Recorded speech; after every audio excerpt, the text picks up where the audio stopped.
We're building a sandcastle, Mom. Cherished memories from a vacation when the Osborne family was still whole. He just started kindergarten and loved going to school and just loved life. He always loved hugs and always told us that he loved us. The Osbornes came from Oregon to Tulsa last fall to celebrate Thanksgiving with family. We spoke to Noah's parents, Stephen and Jenny, via Skype about what happened November 29, 2012. When we woke up the next morning, he just wasn't there. He had passed away sometime during the night. Noah's body went to the state medical examiner's office to determine why the healthy 5-year-old died. Since then, we've participated in a couple of different grief share groups here in Oregon, and we've talked to other parents, and they're like, yeah, we had to wait a long time too. It was like 6 weeks. Nearly a year later, Noah's report is not complete.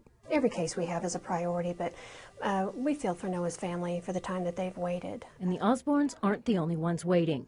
Amy Elliott, the medical examiner's chief administrative officer, says these stacks of files are the current backlog, more than 1,000 people, their cause of death undetermined, their death certificates yet to be issued, their families waiting for closure.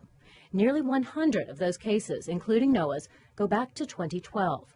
We compared Oklahoma's caseload to some other ME's offices in the nation. The Oklahoma Medical Examiner's staff does the same work as other ME's offices across the nation, except in other states there are county and in some cases specifically city ME offices. On average, the Oklahoma ME's office handles 23,000 suspicious deaths a year. New Mexico's office handles 5,400 cases each year. Even a city as large as Denver only handles about 1,100 cases a year. Elliott says the massive caseload contributes to the backlog. The doctors that I have on staff will divide the cases and begin working on those. It's our goal to get the decedents back to their loved ones within 24 hours. All the while, the day before's cases, the weeks before and the months before, sit and wait. Elliott says she doesn't have enough forensic pathologists to keep up, much less catch up. And I actually need 17 of them. She has 10 now, and while she does have the funding to hire more pathologists, if I hired a doctor right now, I couldn't put him or her in the building to work. No room in the cramped offices for any more pathologists. Beyond being out of space, the building itself is in disrepair. Rusty equipment, leaks and holes in the roof. And under that roof, the knowledge each of these files represents a hold on a family's life. So we still don't have really any answers. In Noah's case, several levels of testing are done with no cause of death found. The ME's office says there's just one more test to run to see if a genetic problem with Noah's heart killed him. The results not expected until the fall of next year. So Stephen and Jenny tuck their youngest into bed each night, still not knowing why his big brother passed away in his sleep.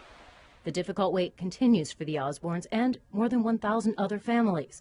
For years, funding has not been available to expand Oklahoma's facilities. And Oklahoma deserves better than this for their lost loved ones.